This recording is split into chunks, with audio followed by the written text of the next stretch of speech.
Hello and welcome to Dove and Serpent Tarot. This is a reading for Taurus. If Taurus is your sun, moon, or rising sign, this is your reading. Please hit the like button, leave a comment, consider subscribing to the channel, especially if this reading resonates with you. Now, this is going to be a general reading, so try to be open and receptive to whatever may come through during our time together. I am merely the messenger. And I ask you to connect directly with each of these cards and use your own intuition to take you beyond the details that I might provide.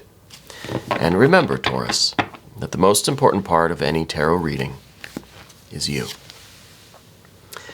And there's the beautiful star card. Beautiful star card. Wow. I'm impressed already. This is a great way to start a reading. Really great way. We're going to do our Dove and Serpent spread. Wow, oh yeah, this is cool. This is cool. As always, if there's anything you need me to pray over or meditate upon or send positive, loving energy to, please let me know. All right, finishing up Path of the Serpent. This is nice. This is a good one. We're going to do a mystery card, bonus card, confirmation card. We're going to use the Waite-Smith deck. And this is the card that we're going to set aside. We're not going to look at it until the very end, so don't even ask, okay? We're going to put the frog on top. Thank you, frog. And the frog's not going to tell us anything about that card. It's going to keep a watchful eye, and we're going to look at it at the end to see how it might tie everything together, give us the confirmation that we need, okay? So, we've got major, major, major. We've got earth. We've got fire, we've got water, a little bit of air at the end.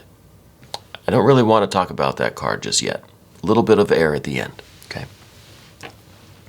So we start with the star energy. This starlight has been traveling millions of years, right? Billions of light years. Now, have you ever thought about how long a light year must be in distance-wise, right? Because it's about distance, really. How far light can travel in one whole year. A year seems like a long time. You imagine a light traveling that fast, but it still takes billions of light years to get here, right? Billions of light years. This is a really amazing card. I could spend the whole 30 minutes just talking about the star card. It's so, so special. It is really,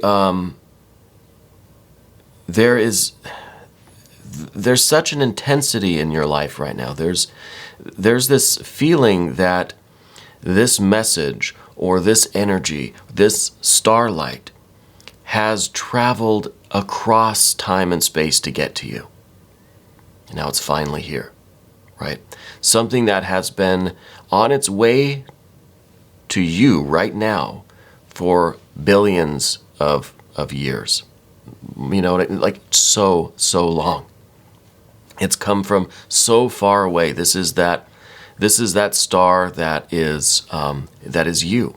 That it's your particular star in the heavens. This is the feeling that the time is right, you know?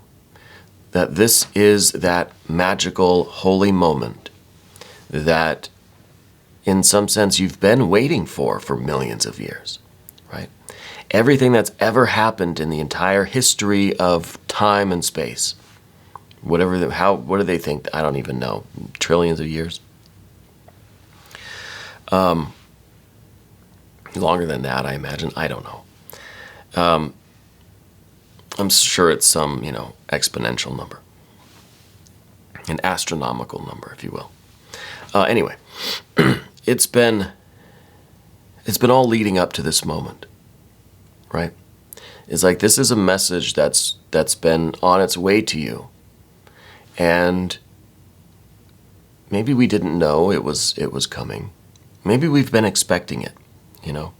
I kind of think you've been searching for it. I think you've had your spiritual telescope out and you've been searching the night sky. Here's the universe or the world card. This is the night sky. I feel like you've been searching for this star for a very, very long time. Through lifetimes, right? Through billions of years, you've been searching for this. And I think that this message has been searching for you, and now it has found you, and this is our moment. You have discovered which star in the company of stars in the heavens is you. And that right there is enough to celebrate. This is enough to, it's a magical moment. So enjoy it, right? When you meet this message, when you find this star with your telescope, you'll know that this one's yours. And the only thing left to do is really be open to its messages. Be open to receive that starlight, because the star card is a very nourishing card. It's typically an air kind of card, but there's water too, so we don't know. Is it air? Is it water? It is both of these, but none of these. It is the spiritual light, the spiritual air, the spiritual water that is raining down on you, right? It is nourishing you, it is healing you, it is inspiring you, it's refreshing you. It's after a long, hard day of working out in the heat, coming in and having that, glass of ice water or lemonade or iced tea, sweet tea. But imagine that over billions of years, right? If you've been searching, if this star has been searching for you for billions of years, over the vast vacuum of space, what's that water going to feel like when the two of you finally come together, right? But what does this star mean in practical terms for you? Is this finding your purpose? Is this finding your creative voice? Is this finding your soulmate, right? Is this just finding you?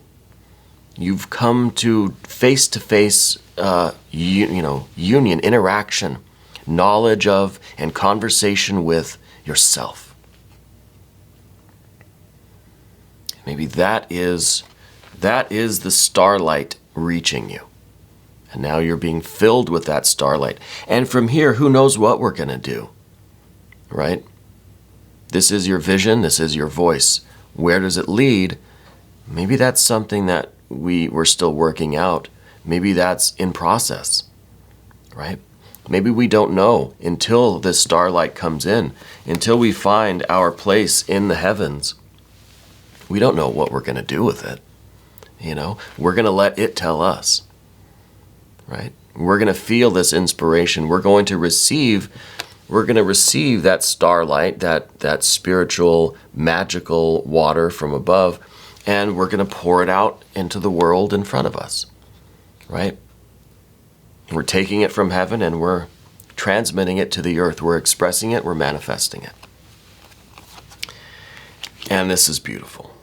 This is beautiful. Here is you manifesting it. This is kind of what you're consciously thinking about. Building your life, right? Constructing your future. Now, this Four of Discs could literally be talking about building a house. It could be you really focused on putting a career together. Maybe your music career, your art career. Maybe you're a writer. Maybe you, maybe you work in a factory. Maybe you work in an office. Maybe you're on the computer. Maybe you do programming or whatever it is. Maybe you work in food service. You're trying to build a future. You're trying to find your voice. And you're trying to give expression to that voice. Your own unique perspective, your own unique starlight, which again is your feeling, your perspective, your viewpoint, your knowledge, your artistic, your creativity, your passion. All of this that is uniquely you, you're trying to give it form. So what the Four of Discs is lacking is that fire, is that fifth element, is that starlight in this. Okay? But this is what you're thinking about. You want to find your voice so that you can express it, manifest it, give it form in the world. Right? Give it to the world, essentially. So that's what we've got to turn that Five of Discs into maybe a 6 of discs, right? Full expression, magical, crystallization of this starlight. Crystallizing that starlight in your physical life, right? And in the recent past, 2 of Wands. To me, this card is, this was the beginning of your journey. You know, I think this is when you really first tuned into the idea that there is spirit out there trying to get a hold of you, right? It's like spirit is calling, but you don't know where you put your phone. So this was you really kind of waking up to the idea. This was the first stirring of your aspiration to that starlight, right?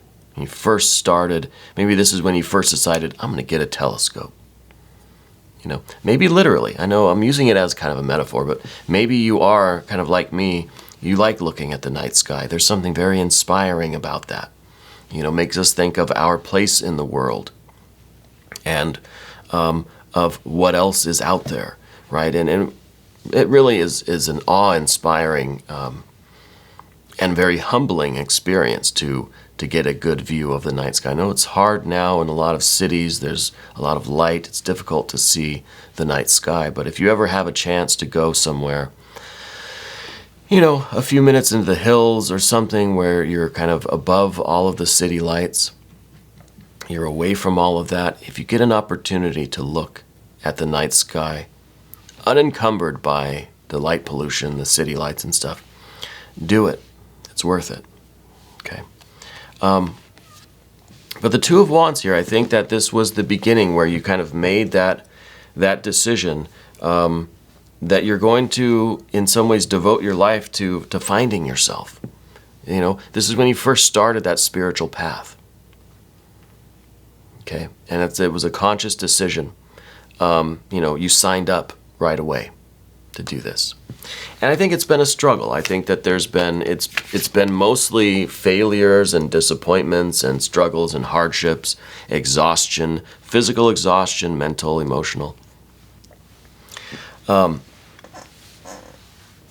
that doesn't deter you. You keep going because you know it's out there, and you know that if there's anything worth pursuing in this life, it's yourself. It's your star. It's spirit, right? Because it's through that union, that discovery, that everything else is possible, right? Now, of course, that doesn't mean that you put everything else on hold so that you can go on this quest. You still have to live your life. You still have to sustain your earthly existence.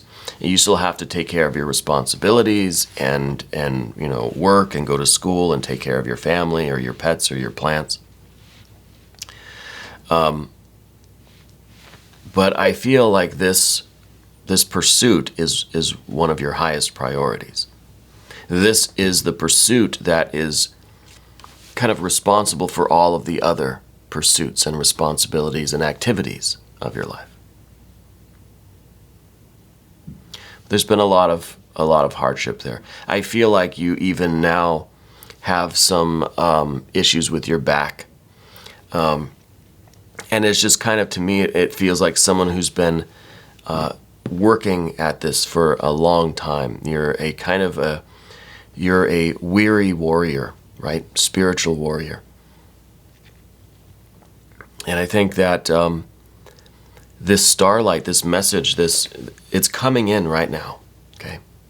And I think it's not a moment too soon because you're feeling weary from this. You know, I'm getting a mid-low back kind of cramping. Maybe it's from my chair, but I think it's from the just years of this kind of spiritual quest, journeying. I think it's all paying off though now. I think you and spirit are finally kind of tuned into the same wavelength. Again, this starlight has taken billions of years to get here, across the vast expanse and vacuum of space. And it's arriving when it arrives. We get there when we get there. And that time is right now. And it's leading to very intense changes in your life. It's kind of, see, we start with the Two of Wands. In the future, we've got the Two of Discs. So there was that conscious decision to begin this quest. And now it's like through all of this work, all of this whole journey that you've been on, everything that you've endured in your life. And now it's finally coming together, right? You and yourself, your soul, starlight, spirit, whatever you want to call it, God, goddess, deity, guardian angel. This union is finally taking place. And your life doesn't change all that much, right? It's not that suddenly we have this spiritual experience and our entire life just metamorphosizes into something completely different. Nothing looks the same. It's just, it doesn't work like that, I don't think. This gives you perhaps the power and the confidence and the direction and the connection with spirit to make positive changes in your life, to improve your life, to do things according to your will and the will of spirit that are going to be positive in your life. But it's not just an instantaneous, suddenly my bank account's full, suddenly all my plants are growing, suddenly the fridge is packed with food. It's not a magical, instantaneous thing like that. It's giving you the power and the decision-making, really, to improve your life, to do what you need to do. You've got your voice now. How are you going to use it? How are you going to manifest that Four of Pentacles? How are you going to express your voice out into the world? What kind of changes are you going to initiate in your life and in the world, in the universe, in your community, in your neighborhood, within your family? You've got the voice now. You have to use it. You have to listen to the voice of spirit, and you have to be the mouthpiece for your own soul, right? So positive changes are coming, but you have to initiate them, I think is what we're talking about. It has to come from our own starlight-influenced self, And I know this is kind of a metaphysical reading. I know not everybody likes these. But sometimes this is the way the energy flows. So I'm trying to read the energy as I see it. Now, the tarot cards are never wrong, okay? But sometimes as the messenger, I might not always know how to associate each of these energies to your particular circumstances. And that's why I ask you to, use your own intuition, connect directly with these images and with these energies to see how they apply to your life, okay? Thank you. Finally, well, not finally, but to begin the path of the serpent, we have the Knight of Cups. This is you, I think, with your voice, expressing your voice from this place of love and joy and compassion. And now you really want to share this. You're experiencing something that is the most profound spiritual, religious experience, known to humankind. It's such bliss and such joy, you can't help but want to share it with others. It was given to you as a gift, let's say, and you're trying to pay it forward, right? Just like the figure here. And this is kind of the desire for you to teach others, to do this, how to use the telescope to find your star. Okay. This is you wanting to initiate others into this, the Sky Watchers Club, the night sky enthusiasts, the Amateur Astronomers of America or something. I don't know, whatever country you're in. I think that's a real organization. So you have this compassion. You have this wanting to share, this desire to express yourself. And I think that this is also part of how you are using your voice. Maybe this is some way tied into what you consider your life's work, right? What is your will? What is your destiny? What is your life's work right now? And with the influence of this starlight, this star card, finding this energy, receiving this message, it's finally arrived. It's not like it was late. it came when it came. It came when it was meant to. So how are you using that energy? What are you trying to, how are you trying to offer it to others, to the world? Okay. Well, here is you offering that to others. It's like you found the Holy Grail and you just want to ride around town showing everybody and letting everybody know that, hey, they can find it too. You know? Have you heard the good news? Right? So the Ace of Cups here is talking about all of the love and abundance in your environment right now, and the way that you're able to connect with people. You have this desire to connect with everyone.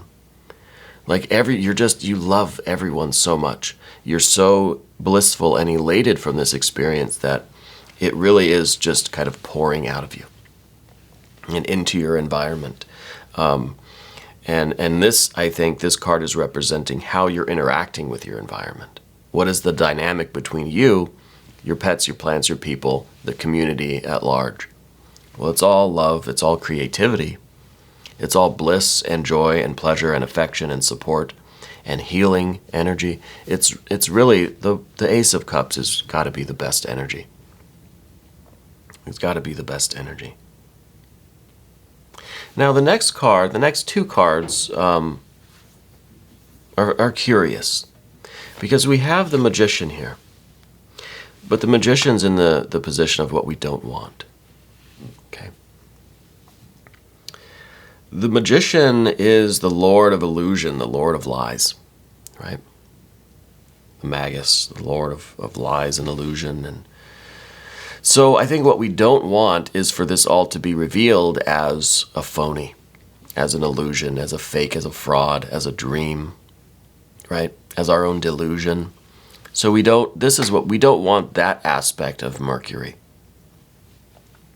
We don't want Mercury to give us all of everything that we want, right? Because Mercury's the messenger too. So it's almost like this starlight who was kind of traveling on the wings of Hermes here. So we want that. We want the spiritual message, right? We want the direct line of communication from God, Goddess, Spirit, universal mind, universal energy, the absolute, whatever you want to call it. But we don't want that irony of Mercury. We don't want the trickster side of Mercury. We don't want the other side of the coin where it's just like, fooled you, you know? We don't want to wake up to this just being a delusion or a dream. Okay? So that's why we're kind of rejecting the Mercury energy right now. And it could be that we're resistant even to the starlight, the message itself, because we don't want it then to be taken away. We don't want to experience it if it's just going to be negated, right? So there might be a little bit of resistance even to the message itself.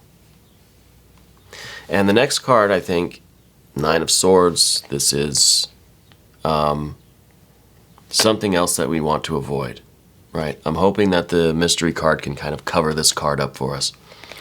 Because the Nine of Swords is really doing ourselves a disservice, and it's kind of related to this Mercury Magician Magus energy. We're rejecting the message from God, Goddess, Deity under the assumption that it could be false, right? If there's a communique coming in, we have to authenticate it. You know, ever seen movies like that where they get the launch codes, but they have to authenticate it to make sure it's not not an imposter, not a phony message coming in. So I think maybe the Nine of Swords is us doing that, doing the authenticating of the message. Not just blindly accepting whatever kind of impulse comes to us. We assume, we've had this spiritual experience and now we're going to go act on it. We need to also be rational. We need to also analyze it and think about it and be smart, be the intelligent people that we are. And take it apart a little bit, challenge it, right? See if we can poke holes in that message. See if there's something that maybe is not quite right about it. And that's the difficult work, because that is kind of eliciting this idea, well, what if it's inauthentic? What if it's phony? What if it's a bogus message? Right? So it's either we reject the message altogether, we don't even want to look at it, I'm not going to open the envelope. Or we open the envelope and we really kind of pick through the letters, we try to read between the lines, right? We ask ourselves the difficult questions. What is this message saying? Does this message align with my already established principles and ideals and my character? I wonder if this is going to be the Three of Wands. Because if you ever get a message from Spirit that is urging you to do something that's going against your better judgment or your ethical center, it might be an inauthentic message, right? It might be a bogus message. So we have to be discerning.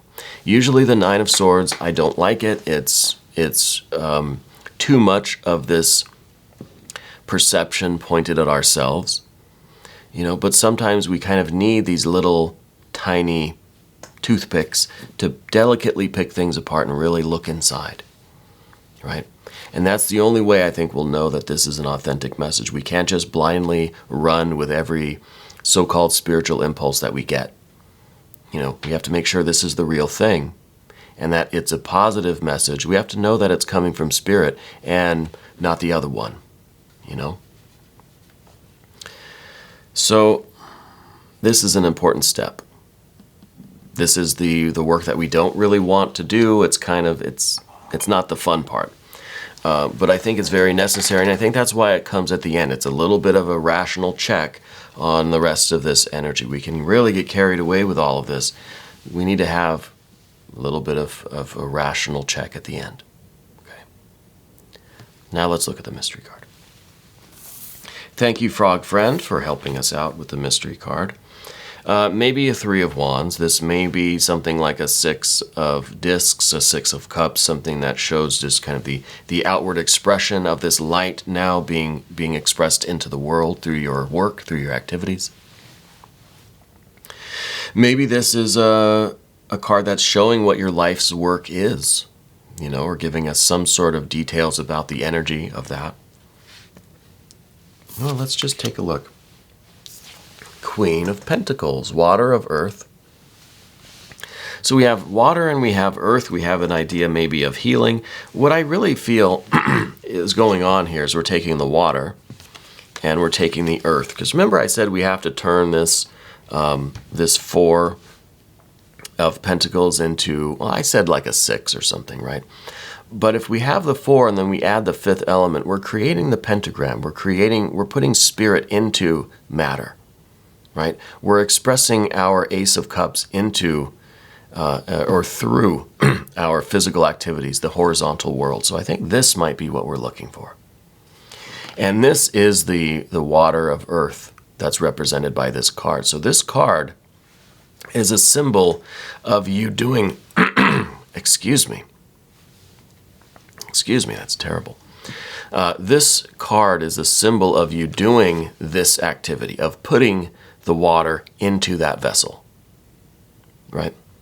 Of you using this spiritual energy to heal the world, nourish the world, feed the world, maybe. So whatever you're doing can be summarized, I guess, by you taking this water energy and manifesting it in the world, in your community, in your neighborhood. So maybe you are, maybe your life's work is something to do with food or restaurateur, hospitality. Maybe it is healing. Maybe it is healthcare, right? Doctor, a nurse. Maybe you're doing some kind of hands-on healing, Reiki or something along those lines, right? I'm getting a very healing or nourishing, kind of energy that you're expressing out to other people, right? That maybe this is the restaurant, right? That Four of Pentacles, maybe it's a restaurant. So it's something along those lines. And if you feel like leaving some comments and filling in some of the details here, that would be wonderful. I love reading all of the comments. I feel like this is a really, really strong card for you because we did talk about how this is going to all be expressed out in the world, right? Taking that starlight from above and how are you pouring it onto the earth before you, right? We're not pouring it out like we don't want it. We're giving it to the earth, right? We're watering the soil with it. So what are you watering with that Ace of Cups? Well, I think it's going to be something amazing. I hope all of this energy manifests for you on the double. You know, I hope that you start seeing this in your life right away. We're going to do an extended, and if you would like to stick around for that, just click on the link up here. That'll give you access to all of the extended readings, not just Taurus, but for all of the zodiac signs.